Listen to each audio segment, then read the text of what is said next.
What's going on, guys? This is TM25MD, and I have another Duelyst live for you guys today. Today I'll be featuring some Kara. I had a lot of fun playing with this list. Originally it was a Lana deck. You know, that third general Vanar has that, you know, nobody knew that they had, right? I quickly changed it from Elena to, you know, pretty much any other general that's not her. So I think in all seriousness, like, the only deck Elena can run really, yeah, she can have some nice shenanigans with what's that thing called? Disciple of something? Okay, Disciple of Yggdra. Like, yeah, she can have some nice shenanigans, but I think like her only real competitive deck would be what's it called? You know, Ice Age and Winter's Wake with you know, wall combos. You know, pretty much just stall by stunning things until you get to that point, right? I think that's like her real only competitive deck. And that's what I started with, and it just really wasn't panning out the way I wanted it to, so I moved to a Kara list, which pretty much runs similar things. And then I just turned it into a token trial list. So that's pretty much what it is. This this trial doesn't, you know, it doesn't happen as often as I would like, but I usually just, when I'm, you know, maintaining pretty good board, pretty good tempo, and the buffs you can put onto Luminous Charge, Inquisitor Kron, Jack's True Sight, are just, you know, pretty good. So so we obviously, you know, to support this, we're trying to get up to the, you know, play Jack's True Sight and Embla, because really I found that, like, yeah, you can play all these tokens from from Kron, from Duelyst, from even Jaxi if you run it, or, you know, Gravity Wall and Aspect of the Bear. If your opponent plays like a mid-range list and has like a good understanding of what you're playing, you know, just right off the bat, and they're able to control you really well, the only real chance of you activating that trial is through Grandmaster Embla, and then, you know, taking the time next turn and hoping some other tokens stick, right? So Embla is your best bet of getting that trial activated, in my opinion, and that's pretty much there. And as a finisher, we can play this before and after activation on 7 mana. We can play this with Bloodbound Spell, and then you get a bunch of 2/2s. You know, if your opponent is aggressive and wants to kill you really quickly, they're gonna have to choose between, you know, dealing with a Jack's True Sight and, you know, dealing face to you, right? So that's kind of why we have Jack's True Sight. You know, after you play the trial, you play Jacks, all the mini Jacks, all 4 of them will gain the buff of 4/4, so they all become 5/5s. And that's pretty powerful, right? You know, having 4, that's 20 damage if all of them stick. And dealing with 4 minions with that stat line, at, you know, that great of a distance is very difficult to deal with. So yeah, 2 Frostburns for some nice, you know, board clear. I originally didn't have any in the list, and I was like, oh, this is pretty nice. And I was like, oh, if I'm going to add Frostburns, I might as well add in some Ghost Seraphims, because those go well with Luminous Charge and Frostburn on 8 mana, right? Pretty good. 2 Chromatic Holds. I feel like I didn't really need 3. It's just more of like a tempo play, so just 2. Aspect of the Bear. This can be used as removal, and it can be used, you know, to do a little bit of face damage if you needed to with Gravity Well. I do have a couple examples where I was, you know, surrounding my opponent with Gravity Wall or some sort of wall, and I play Aspect of the Bear and, you know, try and finish them off that way, usually before the trial even occurs. Moonlit Basilisk is in here as well, really good against Songhai. Otherwise, Songhai can just really put in the work against us, right? What else? Duelyst is not bad. It's here not only as, you know, a way to you know, stick a token, right? It's a 0/8 Tombstone token, and all around just a really good 4-drop, one of the best in the game. So Malicious Wisp for ramp, Inquisitor Kron, this card's great. Trying to stick this, Stick some of the tokens. Each prisoner counts as a different token, so that's a plus. So if you get 2 of them, that's 2 different tokens, for example. And with Bloodbound spell, you can generate a 5/6 with Provoke and a 3/3. And if that 3/3 happens to be ranged, then you're in really good shape. So yeah, pretty much the deck there. The main key cards that we want 3 of in the deck are Jax, Embla, and Kron.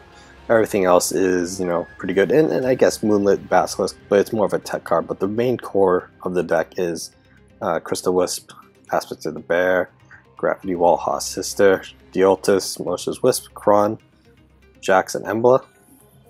Everything else is just more of like a tech card, in my opinion. So that's the deck. I've had some pretty good success with this current iteration. As you can see, I won the last 5 in a row with it. This is where I stopped using Elena. Elena was where I had the losses, of course, so oops, I don't want to show Elena because she's not a good general still. Yeah, we're just going to X out of it. That's Elena. And show some Kara replays. This one was against Mechazor, not really the best. I think this one was a good one. Then I'll do Surveillance. I'll show you a different one. There's no point in showing you Mechazor. It's just, you know, can you deal with Mechazor or not? If yes, then you win the game. But I think this was against like an aggro Riva, which is pretty popular and very good right now. So I like the Heart Sister dealing with, you know, range threats. I don't need 2 Crystal Wisps, so but I'm happy to draw another one. Easy Crystal Wisp pretty much guarantees me the Duelyst. There's no way he just wants to get rid of this. This could be, I think this was aggro, but it also could be artifact. I don't quite remember, but we'll see. Yeah, so it could be an aggro list. Key Beholder doesn't really mean it's an aggro list. Some people run Key Beholder in their artifact list, so yeah, but we have a perfect answer. We have another Crystal Wisp. So our play is very simple. Just play our Crystal Wisp and our Haas Sister. Clear that, and we're in a very good spot. Actually, no, this is Wanderer. What am I saying? Very, you know, popular deck. And this was a very interesting play by my opponent here, if I remember. Yeah, he plays Frostborn Naga and gives me the ramp into Jax, which was not exactly the strongest play in my opinion for him. So I wanted to keep my Heart Sister centered so I can trade with this Frostbone Naga if he wants to just start going face on me. And I see what he was doing here. He was trying to block off the tile from me so he can ramp into Wanderer the next turn. And I was like, go ahead, play Wanderer. I'm going to set up my Jax, and even your Ghost Lightning will not clear it. And I thought this was fantastic. So develops a Heartseeker. I could care less. Kills my Heartseeker. I probably would have just, you know, cashed in on the damage on my face. The Heartseeker or the Heart Sister really wasn't going to do much. I'm in a fantastic spot right here. I'm in the driver's seat. He plays a Sentinel. Not really the strongest play in my opinion, because I can just kill it with my range minions.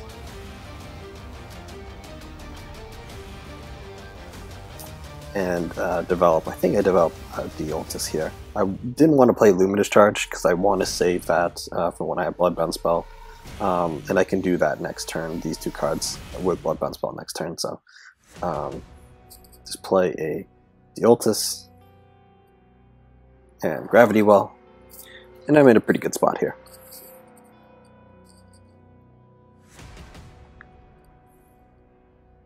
So Ghost Lightning doesn't really do anything for him. Still going to leave me with 3 range minions, which is fantastic, which equates right now, how much damage do we have here? 8 plus 5, 13, face is 15. We're 1 off with Chromatic Hold, which is a little bit unfortunate, but he has a Repulsor Beast, which is pretty PogChamp. Yeah, so. And Maw, cool. Doesn't really matter. He's still, like, very slow here. Not much he can do here. He uses a random assassination protocol. I don't know why. Doesn't really do him much here. If he had a Thunderhorn, maybe. But yeah. So yeah, I'm in the driver's seat here. I can do pretty much anything I want. I think I just develop a bear and a Luminous Charge. The downside to, because right now I'm at 3, this will make 4 total. It's not like I expected to complete the trial. I'll probably kill him before the trial even happens. So I just play Luminous Charge, Bloodbound spell, call it a turn, and pretty much activate a bear. Deal another 4 damage to him.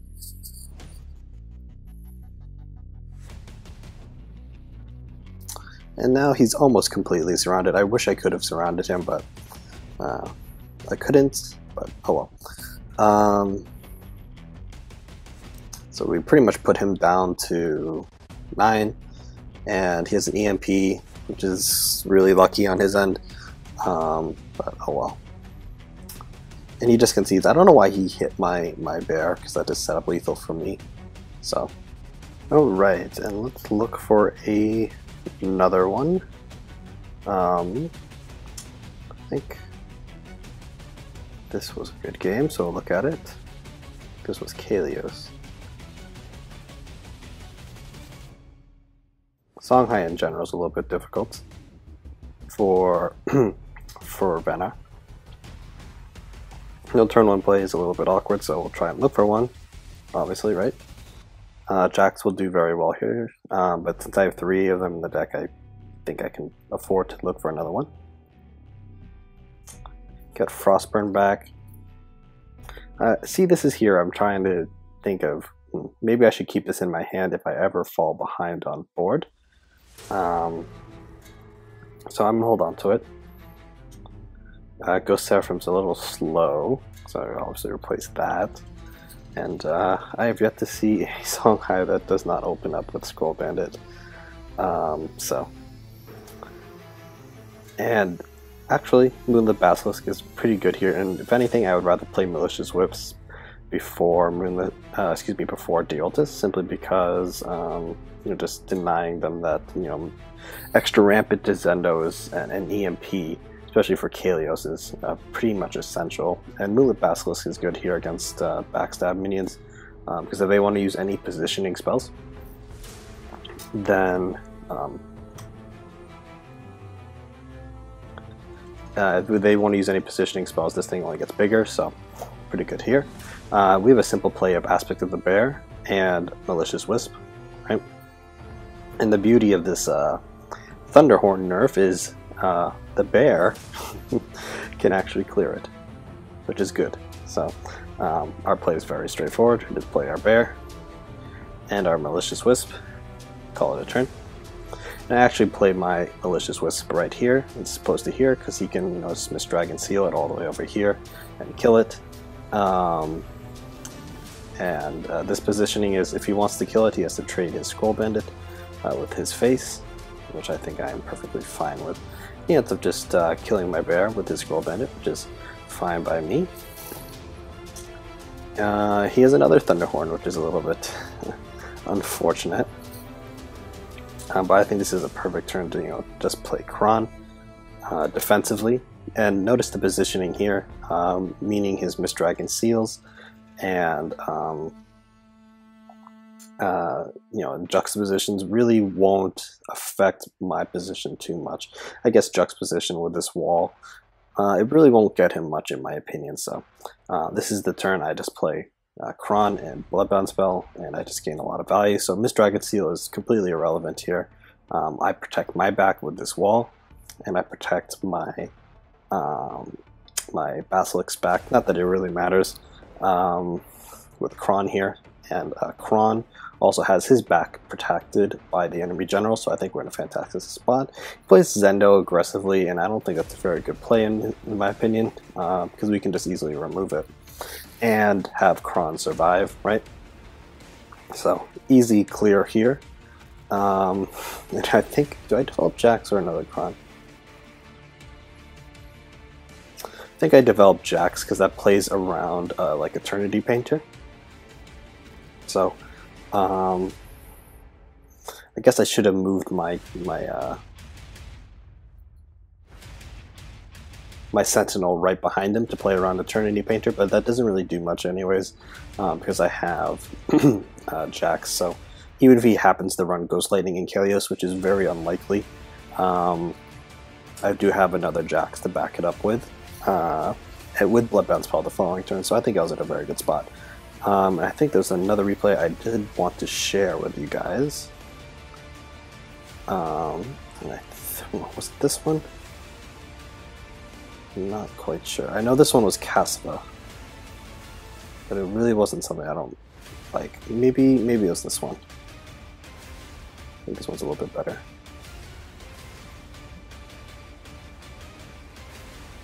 Okay, so it's I think this was Wanderer Ragnar. And I want to say this deck has a good matchup against Wanderer. If we can, tempo out, or okay. I'm not saying this deck has great tempo options, but with Hearth Sister and Aspect of the Bear, we have some pretty good tempo options, right? Hearth Sister or Gravity Wall into Aspect of the Bear. We have some pretty good tempo options. Okay, so this is not actually Wanderer. This is just like an Agmar Ragnar list. So we actually have a pretty good clear here with Hearth Sister again, which is fantastic. And it's actually good getting that ramp in right now, because that means we can possibly accelerate to Kron next turn. I don't like Moonlit Basilisk against Ragnarok, because they do run cards like Rebuke, of which doesn't really do much with the Moonlit Basilisk. So Kron, whereas is 5 health, survives the Rebuke, and sticks a little bit better. He survives all forms of what's it called? Removal from Magma, outside of the transformation ones. And he actually hits me, which is a little bit interesting. So fine by me. I like the Frostburn for eggs and whatever minions he decides to stick. And I just played my Kron outside of range of this Ragebinder. And I just buff it up, because why not? And I think I played around Flash Mechanter a little bit, but Flash Mechanter I don't think really does much anyway, so yeah. He could still do Lava Slasher things, but I think that's okay. Like, he can come over here, play Lava Slasher, and punch this, clear it. I don't think I could have played around that in any way. I don't think. And he plays an egg, which is peculiar, but he has the Zoetic Charm, if I remember. Because there's no reason why you should play that. I don't think his play was particularly strong, but maybe he had no better option, in my opinion. And a Cryptographer, so he's trying to set up for, like, I don't know, Bloodbound Spell plus Greater Fortitude with Agmorph, and that does 10 damage. Not really the strongest to play, especially this early in the game. And me being at 21 health, not the strongest play. But we can get a pretty good clear here.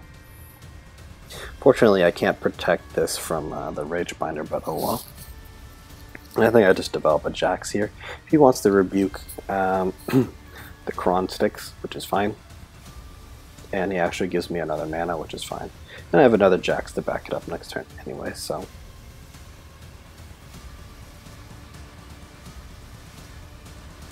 It's actually a Mechanter War Beast, but, it is what it is.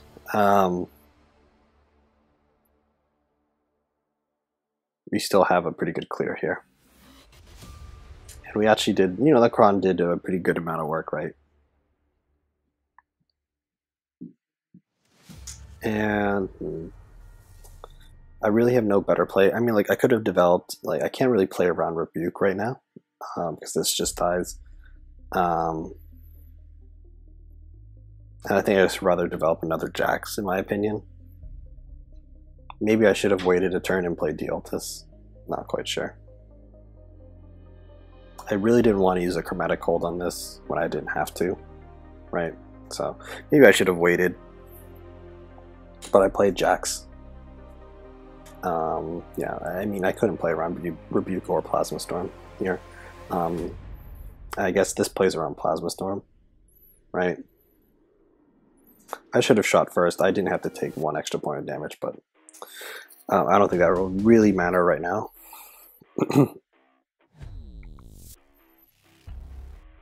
Right, like I could have shot him. I'd be at 19 health, but oh well. Not, you know, the end of the world. Gravity Well is nice because we can do like Gravity Well Duelyst.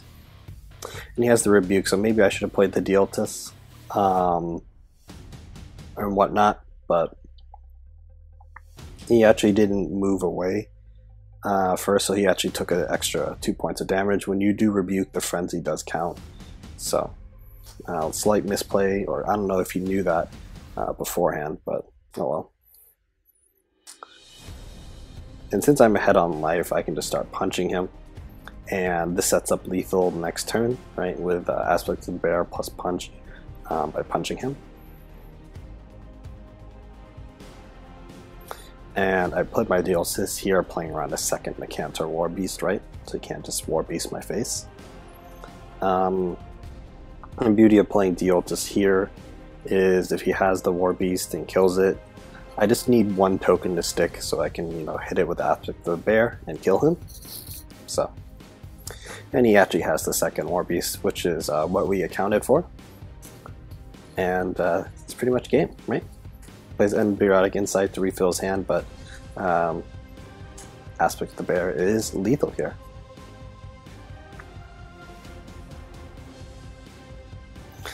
This deck's not bad. Maybe Faye can do it better, but I just like the, you know, if I can, you know, ramp out a little early and use my Bloodbound spell effectively on cards like Kron, then I'm in a really good spot, right?